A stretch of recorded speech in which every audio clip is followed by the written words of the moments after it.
ভিডিওতে আমরা পঞ্চম শ্রেণীর প্রথম পর্যায়ক্রমিক মূল্যায়নে পরিবেশে 2 নম্বর স্কুলের প্রশ্ন উত্তরগুলো আলোচনা করব। 1 মানব শরীরে বিশুদ্ধ রক্ত পরিবহন করে ধমনী। 2 ভিটামিন ডি তৈরিতে সাহায্য করে ত্বক। 3 হাড়ের জোরকে বলে অস্থিসন্ধি। 4 কলেরা রোগের ভাইরাসের নাম ভিব্রিও কলেরি। 5 কোন উদ্ভিদের শ্বাসমূল দেখা যায়? ম্যানগ্রোভ উদ্ভিদের। 2 আছে সঠিক নিচে উত্তরটি ঠিক হলে পাশে সত্য আর ভুল হলে পাশে মিথ্যা লেখো। 2 বলেছে মানুষের চুলের গোড়ায় মেলানিন কমে গেলে চুল সাদা হয়, যেটা মিথ্যা। 2 বলেছে যে নদীতে সারা বছর জল থাকে তাকে নিত্যবহ নদী বলে, সত্য। 3 পয়লা নভেম্বর শিক্ষক দিবস, মিথ্যা। 4 ভারতের পথিকৃৎ হলেন রাজা রামমোহন রায়, সত্য। 5 তৃষ্ণার্ত ফসল হলো ধান, সত্য। 3 দিয়েছে নিচের প্রশ্নগুলির একটি বাক্যে উত্তর দাও। এগুলো 1 নম্বরে। 3 বলেছে দুধে লেবুর রস দিলে ছানা কাটানো হলে ছানা কাটানো হলে তাকে কি বিক্রিয়া বলে? রাসায়নিক বিক্রিয়া বলে। 2 একটি বাগিচা ফসলের নাম লেখো। চা। 3 হলদি নদী কোন দুইটি নদীর মিলিত প্রবাহ? কেলেঘাই আর কংসাবতী নদী এরা মিশে তৈরি হয়েছে হলদি নদী। তাহলে কেলেঘাই এবং কংসাবতী নদীর মিলিত প্রবাহ হচ্ছে হলদি নদী। 4 পশ্চিমবঙ্গের সর্বোচ্চ পর্বতশৃঙ্গের নাম কি? সান্দাকফু। 5 জাতির জনক কাকে বলা হয়? মহাত্মা গান্ধীকে। 6 বাঁশের কেল্লা কে তৈরি করেছিলেন? তিতুমির। 7 পশ্চিমবঙ্গের রাজধানী কলকাতা কোন জেলায় অবস্থিত? কলকাতাতে অবস্থিত। এটা বইয়ের 80 পৃষ্ঠায় রয়েছে। 4 দিয়েছে মাটি কাকে বলে? এটা রায়মার্টিনের 47 পেজে আছে, আবার 44 পেজেও আছে। তো 44 পেজ, এটা যেহেতু 2 নম্বর,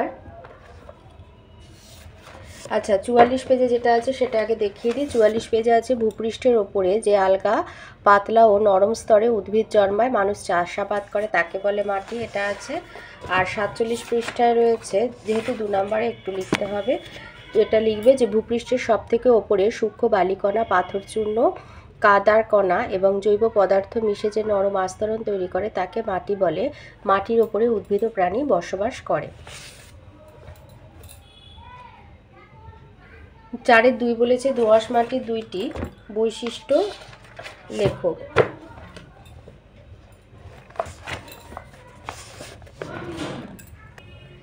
দোআঁশ মাটির বৈশিষ্ট্য, 2টো বৈশিষ্ট্য বলেছে। 1 হচ্ছে দোআঁশ মাটিতে বালি ও কাদার পরিমাণ প্রায় সমান সমান থাকে, আর 2 হচ্ছে এই মাটির কণাগুলি মাঝারি ধরনের। 4 দিয়েছে বঙ্গভঙ্গ আন্দোলন কত সালে ঘটেছিল? 1905 সালে ঘটেছিল। আর কেন ঘটেছিল? এই উত্তরটা লিখবে যে ইংরেজ শাসনকালে বাংলাদেশ ও ভারত পরস্পর সংযুক্ত ছিল। সেই সময় অবিভক্ত সুবিস্তৃত বাংলাদেশের শাসনকার্য পরিচালনায় অসুবিধা দেখা দেয়। এই জন্য 1905 খ্রিস্টাব্দের 7ই আগস্ট লর্ড কার্জন হিন্দু মুসলমানদের মধ্যে বিভেদ তৈরি করে বাংলা ভাগের নীতি ঘোষণা করেন। 4 বলেছে ত্বকের 2টি কাজ উল্লেখ করো। ত্বকের 2টি কাজ উল্লেখ করতে বলেছে। তো 1 হচ্ছে চামড়া বা ত্বক আমাদের দেহের বাইরের আবরণ, এ কারণে চামড়া আমাদের দেহকে বাহ্যিক আঘাত থেকে রক্ষা করে। আর 2 হচ্ছে ত্বক সূর্যের আলোর অদৃশ্য ক্ষতিকারক অতিবেগুনি রশ্মির প্রকোপ থেকে আমাদের বাঁচায়। 5 বলেছে শিরা এবং ধমনীর মধ্যে পার্থক্য লেখো। তো শিরা আর ধমনীর পার্থক্য লিখবে। শিরার উৎপত্তি স্থল হলো জালক এবং মিনলস্থল হৃৎপিণ্ড, আর ধমনী হৃৎপিণ্ড থেকে উৎপন্ন হয়ে রক্তচালকে মেশে।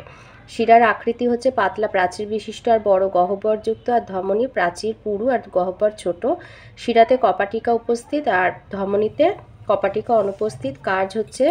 কার্যগত পার্থক্য, এটা গঠনগত, এটা কার্যগত। শিরা হচ্ছে সমস্ত দেহ থেকে দূষিত রক্ত বহন করে হৃৎপিণ্ডে নিয়ে আসে, ব্যতিক্রম ফুসফুসীয় শিরা।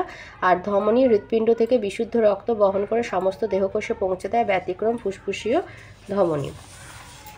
6 দিয়েছে মালভূমি অঞ্চলের নদ নদী আর পার্বত্য অঞ্চলের নদ নদীর মধ্যে পার্থক্য লেখো।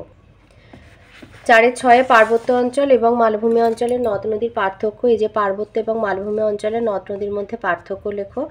উৎপত্তি হচ্ছে পার্বত্য অঞ্চলের নদ নদীগুলি হিমালয় পার্বত্য অঞ্চলের বরফগলা জলে পুষ্ট, যেমন তিস্তা নদী। আর মালভূমি অঞ্চলের নদ নদীগুলি ছোটনাগপুর মালভূমি থেকে উৎপত্তি লাভ করেছে এবং এগুলি বৃষ্টির জলে পুষ্ট, যেমন অজয় নদী। প্রবাহ পথ হচ্ছে পার্বত্য অঞ্চলের নদ নদীগুলি উত্তর থেকে দক্ষিণে প্রবাহিত হয়েছে, আর মালভূমি অঞ্চলের নদীগুলি পশ্চিম থেকে পূর্বে বা দক্ষিণ পূর্বে প্রবাহিত হয়েছে।